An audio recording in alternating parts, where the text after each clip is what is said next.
खुर्रम दस्तगीर साहब, आपसे जानना चाहूंगा, जो सदर ट्रंप ने आज सदर ट्रंप के जाने के बाद जो बाइडन ने ओहदे का हल्फ उठाया और जो बातें की, उससे आपको क्या लग रहा है कि जो ट्रांजिशन आई, और खास तौर पे कह रहे हैं कि US will be a force for good in the world, तो जो अमेरिका का ट्रेडिशनल रोल है कि दुनिया में जगह जगह उसने ह्यूमन राइट्स, जमहूरियत, उसको फैलाने के लिए जाना होता है और बाज़ दफ़ा उसके लिए जंगें करनी होती हैं, तो सदर ट्रंप की पॉलिसी से ये एक मेजर किस्म का डिपार्चर होगा? जी, डिपार्चर ही होगा। और एसेंशियली जो सदर ओबामा की पॉलिसीज थी, जिसमें सिर्फ ये नहीं था कि अमेरिका अपनी फौज के जरिए मुख्तलिफ मुल्कों में मुदाखलत करता था, लेकिन एक पूरा सेटअप था जिसके अंदर जो पेरिस अकॉर्ड हैं माहौलियाती तब्दीली के ऊपर यूनाइटेड नेशंस के तहत, उसका अमेरिका मेंबर था और उसके तहत उसका बंद था कि वो अपने मुल्क के अंदर जो है जो माहौलियाती आलूदगी है उसको कम करे पेरिस अकॉर्ड्स के मुताबिक, जिसको प्रेसिडेंट ट्रंप ने निकाल लिया था अमेरिका को यूनिलैटरली। उन्होंने कहा जी हम बस उसका हिस्सा नहीं बन सकते। इसी तरह जो है वो ईरान के साथ जो एग्रीमेंट हुआ था JCPOA, उसके अंदर से सदर ट्रंप ने निकाल लिया था कि जी हमें ये कबूल नहीं है।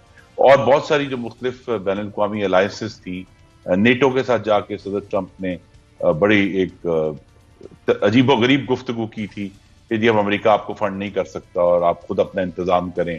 तो बहुत सारे जो जिसका जिक्र भी किया प्रेसिडेंट बाइडन ने कि जो इंटरनेशनल अलायंसेस थी, उन्होंने कहा we will repair our alliances, हम उसकी मुरम्मत करेंगे। तो ये जो आई थिंक अमेरिका का जो मल्टीलैटरल रोल है मुख्तलिफ इदारों के हवाले से, उसमें दोबारा से जोसेफ बाइडन जो है वो अमेरिका को कमिट करेंगे।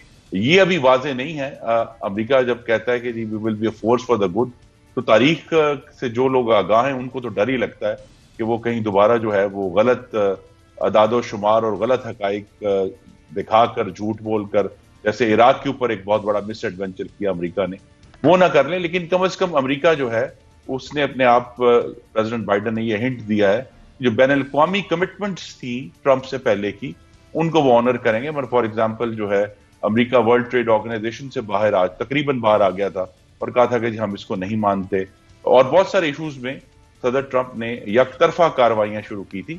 उससे अब जोसेफ बाइडन जो है अपने आप को रिकमिट करेंगे। पाकिस्तान के हवाले से अभी वाजे नहीं है क्या तब्दीली आएगी, क्योंकि अफगानिस्तान का मामला उसी जगह पर खड़ा है, क्या उसमें कोई पेशरफ्त होती है और सदर बाइडन को किस तरह देखते हैं। अलबत्ता यह जरूर है कि जोसेफ बाइडन जो है वो पाकिस्तान के हालात से और पाकिस्तान की कम से कम हालिया हुकूमत से पहले तक के जो मामलात थे उनसे बड़ी अच्छी तरह आगाह रहे हैं। और अफगानिस्तान पे जब सदर ओबामा ने फैसला किया कि उन्हें मजीद फौज भेजनी है और फिर फैसला किया कि फौज निकालनी है, तो जोसेफ बाइडन उसका बहुत देर हिस्सा रहे हैं और पूरी तरह से इन्वॉल्व थे। पाकिस्तान के हालात को और अफगानिस्तान के हालात को ट्रंप के मुकाबले में बहुत ज्यादा जानते। बिल्कुल ठीक है।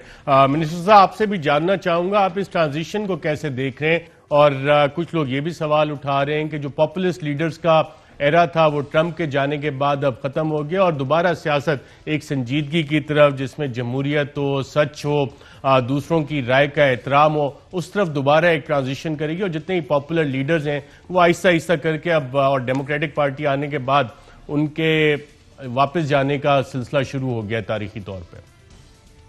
लेकिन जी लेट्स होप, और देखते हैं मोदी के साथ भी क्या बनता है। और जाहिर है कि जिस किस्म की पॉलिटिक्स उन्होंने की है वो तो हम देखेंगे, जो आप बात कर रहे हैं ये किधर जाती है। लेकिन बहरहाल जो बाइडन साहब ने आज तकरीर भी की है, बड़ी मैच्योर, बड़ी संभली हुई तकरीर थी। जहाँ तक हमें तो देखिए अमेरिका के साथ हमारे ताल्लुकात बहुत अच्छे हैं, और हमें याद होगा आपको जब कि PTI की हुकूमत आई थी उस वक्त तो बिल्कुल ब्रेकडाउन था ताल्लुकात का। उस वक्त तक तो बातचीत ही नहीं हो रही थी। तो हमने आके, इमरान खान ने आकर के पाकिस्तान के जो ताल्लुकात हैं अमेरिका से उनको री एस्टैब्लिश किया। अब बाइडन आए हैं तो हम समझते हैं कि ये ताल्लुकात मजीद बेहतर होंगे, क्योंकि बाइडन जो है वो अमेरिका के अंदर राइट्स की बात करते हैं, और जब वो अमेरिका के अंदर राइट्स की बात करते हैं तो अमेरिका के बाहर भी राइट्स की पॉलिसी होगी उनकी। और उसका मतलब यह है कि जो हिंदुस्तान का और मोदी का शर्मनाक किरदार है वो अमेरिका उसके ऊपर बात करेगा। ह्यूमन राइट्स का जो ट्रैक रिकॉर्ड है, और आपको ये भी याद होगा कि जब डेमोक्रेट्स की गवर्नमेंट थी पिछली यहाँ पर अमेरिका में, तो मोदी साहब को तो वीजा भी अमेरिका का नहीं मिलता था। और इसीलिए मोदी साहब ने जब यहाँ पे प्रेसिडेंट ट्रंप आए तो उसको कहा कि अगली बार ट्रंप सरकार का नारा लगाया और एक पूरा तमाशा खड़ा किया वहाँ पे अमेरिका में। तो मुझे उम्मीद है कि प्रेसिडेंट बाइडेन जो है वो अपनी जो मोदी के बारे में उनकी पुरानी ओपिनियन है उसको सामने रखेंगे अपने मुस्तकबिल की पॉलिसी बनाते हुए, और अमेरिका का जो हिंदुस्तान का ह्यूमन राइट्स का ट्रैक रिकॉर्ड है उसके ऊपर वो बात करेंगे जो ट्रंप साहब ने नहीं की। उसके ऊपर जाहिर है कि हमारा है। दूसरा देखिए, हमारा चाइना से बहुत करीबी ताल्लुक है, हमारी दोस्ती है, हमारे स्ट्रेटेजिक ताल्लुकात हैं, हमारे इक़्तिसादी ताल्लुकात हैं, हमारी अमेरिका से भी बहुत अच्छे ताल्लुकात हैं, और हम ये समझते हैं कि अमेरिका की जो इन्वेस्टमेंट्स हैं पाकिस्तान में वो बढ़नी चाहिए। अमेरिकन कंपनीज जो हैं उनको पाकिस्तान आना चाहिए। मुझे बड़ी खुशी है कि एक बहुत बड़ी अमेरिकी कंपनी जो है वो पाकिस्तान में आ रही है हेल्थ सेक्टर में, और इसी तरह से हम बाकी जो कंपनीज हैं उनको भी वेलकम करेंगे। So let's hope. बाकी मुल्कों के ताल्लुकात तो एक दूसरे के मफादात पे मबनी होते हैं, शख्सियात के आने जाने से फर्क पड़ता है, लेकिन शायद बहुत ज्यादा नहीं पड़ता। बहुत ज्यादा नहीं पड़ता। अच्छा, कुछ Fly with PIA and save gold. Register now. Scan QR code and register yourself to get gold and loyalty benefits. Powered by ARY Sahulat Wallet.